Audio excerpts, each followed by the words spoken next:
პირველ რიგში მოგესალმებით, მივესალმები თქვენს მაყურებელს და მსმენელს და დასაწყისშივე მინდა ერთი რამ აღნიშნო და გთხოვოთ, ლელა, რომ პროცესი, რომელიც ახლა მიმდინარეობს, ეგრეთ წოდებული უნივერსიტეტების გაერთიანების პროცესი, რომელსაც აბსოლუტურად მცდარად დაარქვეს განათლების რეფორმის თემა, არანაირი კავშირში არ არის განათლების რეფორმასთან რეალურად. ეს არ არის რეფორმა, რეფორმისთვის არ არის ეს პროცესი დაწყებული. რეფორმა თუ საჭიროა და ვადასტურებ, რომ საჭიროა რეფორმა, მუდმივად არის განახლება და თანამედროვე სიტუაციებთან ფეხის აწყობის მიზნით კონკრეტული ცვლილებების განხორციელება, მათ შორის ტექნიკურ უნივერსიტეტში, თბილისის სახელმწიფო უნივერსიტეტში, სხვა უნივერსიტეტებშიც ეს საჭიროა, მაგრამ ამის განხორციელება ჩემი აზრით შეიძლება აბსოლუტურად სხვაგვარად, აბსოლუტურად სხვა აქცენტების გაკეთებით და არა მექანიკურად ორი უნივერსიტეტის გაერთიანებით, რომელსაც ცოტა ესეთი როგორ გითხრათ, სუსტი ალეგორიით, მაგრამ ქართული ოცნების ერთ-ერთმა წარმომადგენელმა უწოდა ასე რომ სოფლიო განათლების ოკეანეში ამ ორმა ლაინერმა უნდა შეცუროს კატამარანის სახითო. ნუ აი ყველაფერი გამიგია, მაგრამ უკვე როგორც ჩანს ფანტაზიის სიდუხჭირესაც აქვს ადგილი ალეგორიებთან დაკავშირებით. მაშინ ის მემოკითხვა რა შეა საქმე, რა პროცესია, თუ არ არის ეს განათლების რეფორმა. ეს არის პირველ რიგში უმაღლესი სკოლის დამორჩილების პროცესი, გაერთიანება ორი დიდი უმაღლესი სასწავლებლისა. ამ უმაღლეს სასწავლებლებში ერთის მხრივ ლექტორ-მასწავლებლების და მეორეს მხრივ სტუდენტების, მიუხედავად იმისა, რომ შეიძლება დღევანდელი მდგომარეობით ისინი დიდი აქტიურობით და რაღაც ხელისუფლებისადმი დაპირისპირებით არ გამოირჩევიან, მაგრამ ეს საფრთხე ყოველთვის არსებობს განათლებულ საზოგადოებაში. განათლებული საზოგადოება ნიშნავს მოაზროვნე საზოგადოებას.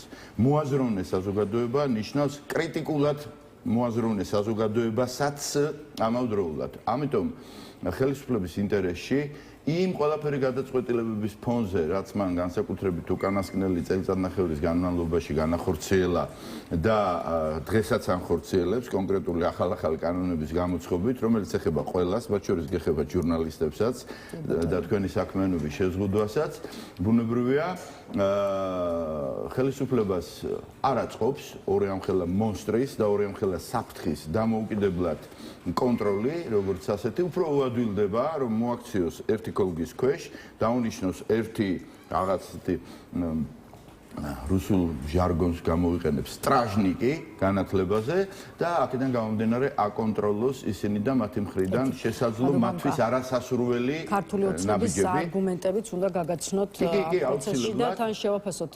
არა, მეორე არგუმენტსაც ვიტყვი, ასე მსახურება უბრალოდ ეს რეფორმა, ერთის მხრივ ეს არის განათლების სფეროს დამორჩილების მცდელობა და ეს არ გაჩერდება თბილისის სახელმწიფო უნივერსიტეტზე და საქართველოს ტექნიკურ უნივერსიტეტზე. ილიაუნსაც მეაკითხავენ და კიდევ ბარეურს მეაკითხავენ, იმიტომ რომ ყველაფერი ეს ერთად საფრთხეა და მეორე, რაც მე ვიტყოდი არანაკლებ თუ უფრო მეტი ინტერესი არ არის ხელისუფლების მხრიდან, ეს არის ქონება.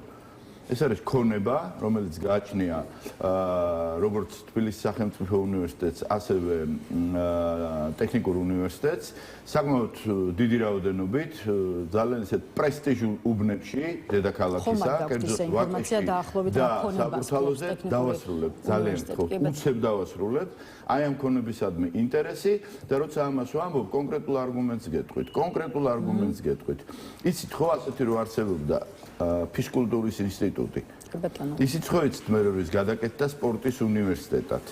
ისიც ხომ იცით რომ სპორტის უნივერსიტეტი მე უნდა შეერთებოდა ილია უნს, მაგრამ არ შეუერთეს ილია უნს, სამაგეროდ გამოასახლეს თავისი კორპუსებიდან, ეხლა არის მდგმურად სადღაც სპორტის უნივერსიტეტი, ხოლო მის ადგილზე სერიოზული დეველოპერული სამშენებლო მოედანი გაიხსნა.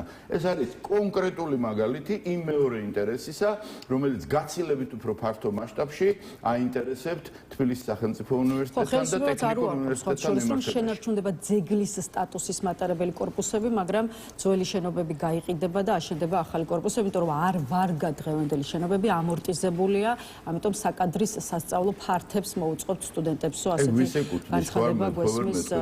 ეს განცხადებაც არის ირაკლი კობახიძის პარლამენტში დეკემბერში გასაგებია, მართალი გითხრათ, ეგ არ ვიცოდი, უკვე აღიარება, პირდაპირ აღიარება იმისა, რაც მე წელს თქვი, როგორც ერთ-ერთი არგუმენტი, რაც შეეხება მედეგობას.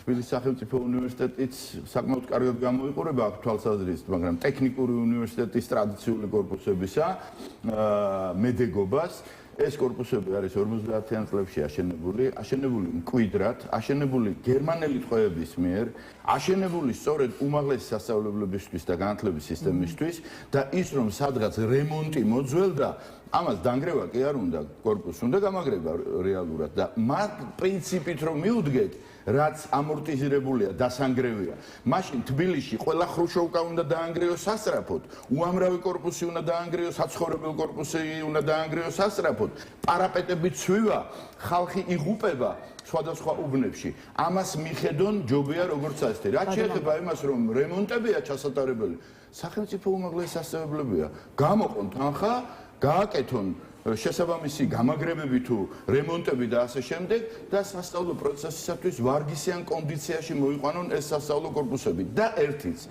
იცით რა, თქვენმა კოლეგებმა იმედიდან და რუსთავი 2-დან ამორტიზირებული თუ ურემონტო შენობები რო გადაიღეს, მე მიუთითებდი. არის ეგეთი ადმინისტრაციული კორპუსი ტექნიკური უნივერსიტეტის.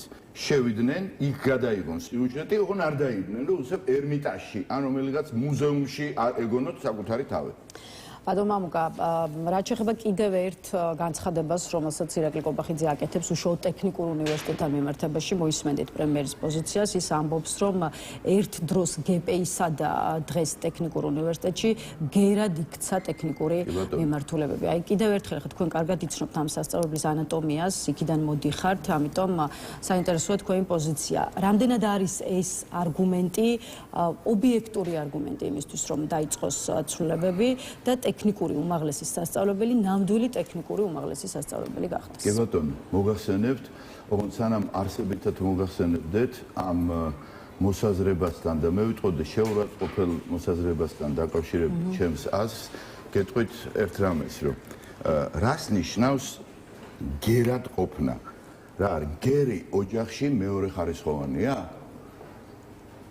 ამას ნიშნავს ეს ყველაფერი. ხო, ამაზე მე ვერ ვიპასუხებ, მაგრამ აზრი არის ის, რომ დაიჩაგრა ტექნიკური მიმართულებები და მასე სხვა პროგრამები. ტექნიკური პროფესიები გერის მდგომარეობაშიაო და რა გერი მეორეხარისხოვანია ოჯახში, როგორც ასეთი?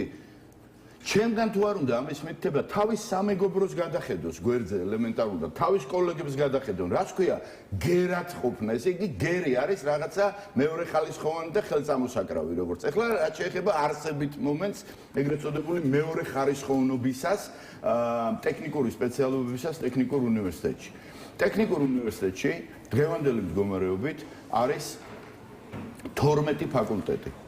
12 ფაკულტეტიდან 7 ფაკულტეტი არის ძველი, აი 1922 და 1928 წელს შექმნილი წმინდა ტექნიკური მიმართულების, როგორც ასე ვთქვათ, შეეფერება პოლიტექნიკურ ინსტიტუტს და ტექნიკურ უნივერსიტეტს. ეს ფაკულტეტებია სამშენებლო, ენერგეტიკა, სამთო-გეოლოგია, ქიმია-მეტალურგია, სატრანსპორტო და მანქანათმშენებლობა, არქიტექტურა, ურბანისტიკა და დიზაინი და ინფორმატიკა და მართვის სისტემები. ეს არის 7 წმინდა ტექნიკური უნივერსიტეტის და პოლიტექნიკური ინსტიტუტის უძველესი ფაკულტეტები, რომელიც ჯერ კიდევ 1920-იანი წლებიდან ტექნიკური უნივერსიტეტის და პოლიტექნიკური ინსტიტუტის წიაღში იყო. ეხლა ის იმ ფაკულტეტებს ჩამოგითვლით, რომლებმაც ეს ტექნიკური სპეციალობები და მიმართულებები კობახიძის აზრით გერად აქცია. კიდევ ერთხელ ვიმეორებ, გერის ხსენება ამ ადგილზე უბრალოდ ცოტა უკულტურობის გაუნათლებლობის თავი დავანებოთ გამოხატულება. ეხლა გისახელებთ 5 ფაკულტეტს იმ 12-დან, რომელიც უფრო ჰუმანიტარული მიმართულების არის და რომელიც დარტყმა მიაყენა ტრადიციულ ტექნიკურ სპეციალობებს. ჩამოგვითვალა. აგრარული მეცნიერებები ამას შედის ღვინის ტექნოლოგია, ასე შემდეგ, ასე შემდეგ. ფაკულტეტი დაფუძნდა 2013 წელს ქართული ოცნების ხელისუფლებაში ყოფნის დროს. სამართლისა და საერთაშორისო ურთიერთობების ფაკულტეტი დაფუძნდა 2016 წელს. ბიზნეს ტექნოლოგიების ფაკულტეტი დაფუძნდა 2016 წელს. საინჟინრო ეკონომიკა, მედია ტექნოლოგიები და სოციალური მეცნიერებები ფაკულტეტი დაფუძნდა 2016 წელს. 2016 წლის მაისში შეიქმნა 3 ფაკულტეტი, რომელიც არატექნიკური მიმართულების არის. ეს არის პერიოდი, როცა ქართული ოცნებაა ხელისუფლებაში და სახელმწიფო უმაღლეს სასწავლებელში იქმნება 3 ასეთი ფაკულტეტი და ერთი შტრიხი 2016 წელი საპარლამენტო არჩევნების წელი იყო. არ დაგვავიწყდეს, ხოლო 2019 წელს, ანუ 2020 წლის საპარლამენტო არჩევნების წინა წელს საქართველოს მთავრობა, ქართული ოცნების მთავრობა იღებს გადაწყვეტილებას 2019 წელს მთის მდგრადი განვითარების ფაკულტეტის შექმნისა. აი, ვინ აქცია თუ დავესესხებით ისევ, თუმცა არ მინდა დასესხება, მაგრამ რადგან ციდირებას თუ მოვახდენთ კობახიძისას, ვინ რა პროფესიებმა და რა მიმართულებებმა აქცია ტექნიკური მეცნიერებები გერად საქართველოს ტექნიკურ უნივერსიტეტში. ახსენებ ირაკლი კობახიძეს საბოლოო ჯამში ის მზად არის, როგორც მთლიანად განათლების სისტემაში დაგეგმილ ნაბიჯებზე, ისე ორი უნივერსიტეტის გაერთიანების საკითხზე დებატებში შემოვიდეს ნებისმიერ დაინტერესებულ პირთან. მიიღებდით ამ გამოწვევას? მიმართავ TV პალიტრას, მიმართავ ყველა სხვა ტელევიზიას. ამ კონკრეტულ საკითხთან დაკავშირებით ირაკლი კობახიძეს თუ ექნება დებატების სურვილი ორი უნივერსიტეტის გაერთიანებასთან დაკავშირებით, მე ვაფიქსირებ მზადყოფნას, რომ თხოვნა მექნება ერთი აუცილებლად არ დარჩეს და გვერდით იყოლიოს ლადო კახაძე და ნინო წილოსანი. ეს აზრის გიგანტები, რომლებმაც ამ ბოლო დროს ამ თემასთან დაკავშირებით გადაწყვიტეს, რომ რაღაც ეაქტიურად და წილოსანმა ისიც კი გაბედა, რომ ყველაზე ძალიან ტექნიკური უნივერსიტეტის სტუდენტებს უნდა უხაროდეთო თბილისის სახელმწიფო უნივერსიტეტთან შეერთება, იმიტომ რომ თბილისის სახელმწიფო უნივერსიტეტის დიპლომებს მიიღებენო. აი სადამდე დავიდა, ხომ ხედავთ ეგრეთ წოდებული განათლების რეფორმა და რატომ ვამბობ, რომ განათლების რეფორმა აქ არაფერ შუაშია მეთქი. აქ არის დილეტანტიზმის ზეიმი. კარგი. ბატონ მამკა, დღეს განათლების მინისტრი გიორგი მიქანაძე ხვდება როგორც თბილისის სახელმწიფო უნივერსიტეტის, ისე ტექნიკური უნივერსიტეტის აკადემიური სექტორის წარმომადგენლებს და მეცნიერებს და ამაზეც მინდა ერთი კითხვა დაგისვათ. მანამდე იყო შეხვედრა განათლების მინისტრის მოადგილის დონეზე, ისე როგორც უნივერსიტეტის თანამშრომლებმა რამდენიმე შეხვედრა გამართეს თავად რექტორატთან. აი, რა შეიძლება ამ შეხვედრებმა შეცვალოს? პოლიტიკურ დონეზე გადაწყვეტილება მიღებული. აი, ახლა რა შანსია იმის, რომ სტუდენტების პროტესტმა, აკადემიური სექტორის პროტესტმა ამ გადაწყვეტილებაზე რაიმე ტიპის გავლენა მოაქვს? ლელა, ერთი რამ შემიძლია გითხრათ. ამ რამდენიმე დღის წინ, ალბათ თქვენთვის და ყველასთვის და მათ შორის ჩემთვისაც ცნობილი გახდა, რომ საქართველოს ტექნიკური უნივერსიტეტის პროფესორ-მასწავლებლებმა და სტუდენტებმა წერილით მიმართეს ბატონ ივანიშვილს, რომ გვიშვამდგომლეთ იმ კომისიასთანო, რეფორმების კომისიასთან, რომ ეს უნივერსიტეტების გაერთიანება მოიხსნას დღის წესრიგიდანო. ნუ მე ამას დავარქვი ერთ-ერთ მედია საშუალებაში ტაქტიკა, ანუ პოლიტიკა გველსახრელით ამოიყვანს ენატკბილად მოუბარიო. ანუ მათ ჯერათ, რომ ამგვარი დამოკიდებულება დღევანდელი ხელისუფლების დე-ფაქტო ხელმძღვანელის მიმართ კონკრეტულ შედეგს გამოიღებს. დამიტოვეთ იმის უფლება, რომ თქვა, მე არ მჯერა იმისა, რომ პირველი ივანიშვილი არ იყო საქმის კურსში ამ ეგრეთ წოდებულ გაერთიანებასთან დაკავშირებით და მეორე, რომ ამ ტიპის მიმართვა, მისდამი და რაღაცეთი ლოიალ ენის მოჩლექითი დამოკიდებულება კონკრეტულ შედეგზე გავა. თუმცა ნეტარ არიან მორწმუნენი, ხომ? კი ბატონო, თუ ეს ტაქტიკა გაამართლებს, ჩემი ფეხით მივალ ტექნიკურ უნივერსიტეტში, შევხვდები იმ პატივსაცემ ადამიანებს და ვეტყვი, რომ თქვენი ტაქტიკა ყოფილა წარმატებული და გამარჯვებული მეთქი, იმიტომ რომ შედეგი დადგება ის და დარჩება ის, რასაც ქვია ტექნიკური უნივერსიტეტის დამოუკიდებლად სიცოცხლის გადარჩენა. ოღონდ, აი თქვენთან ვამბობ ამას. 2 თვით რო გადავადდება ეს ყველაფერი, ან 3 თვით და კამპეტებს რო დაურიგებენ ამ ხალხს და არიქა არ გაბრაზდეთ და მე ისევ რომ ასე ვთქვათ მოგუდავენ მოცემულობას, ხო? ეგ გადარჩენაში ჩაითვლება. და ბოლო კითხვას დაგისვათ, თვითონ ქართული ოცნება ამტკიცებს, რომ რეფორმას არ მოჰყვება სტუდენტებისა და პროფესორ მასწავლებლების რაოდენობის შეკვეთა. ამის პერსპექტივას როგორ ხედავთ? რამდენად შესრულებადი შეიძლება იყოს ეს პირობა? სახეზე გეტყობათ, რომ თქვენც არ გჯერათ, ეხლა მაგ გამოთქმის გულწრფელად გეტყვით და რატომ? მოგულეთ? ტექნიკურ უნივერსიტეტში არსებობს მათემატიკის კათედრა. დიახ. თბილისის სახელმწიფო უნივერსიტეტში არსებობს მათემატიკის კათედრა. იგივენაირად არსებობს ფიზიკის კათედრა, ქიმიის კათედრა, ქართულის კათედრა, ისტორიის კათედრა, ასე შემდეგ, ასე შემდეგ. ფაკულტეტები არსებობს გეოლოგიის ფაკულტეტი აქ და ასე შემდეგ. ეხლა თქვენ როგორ წარმოგიდგენიათ ერთიანდება ორი უნივერსიტეტი და კალკი კათედრებისა, სპეციალობებისა, ფაკულტეტებისა და ასე შემდეგ ნარჩუნდება აბსოლუტურად ხელუხლებლად. ეს ხო უბრალოდ ზღაპარია და მეორე ის ამორტიზირებულიო, წერან ბრძანეთ, კობახიძის ასე ვთქვათ ციტატა თვეების წინ გაკეთებული.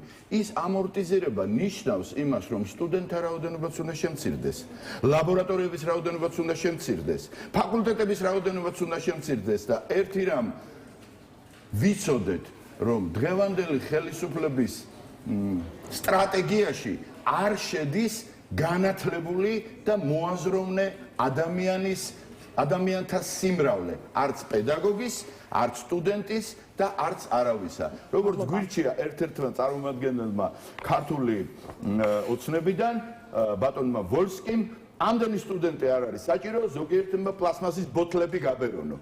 პლასმასის ბოთლები აბერინონ შვილებს თვითონ. და განათლება მოწყურებულ ახალგაზრდობას მიცენ განათლების საშუალება.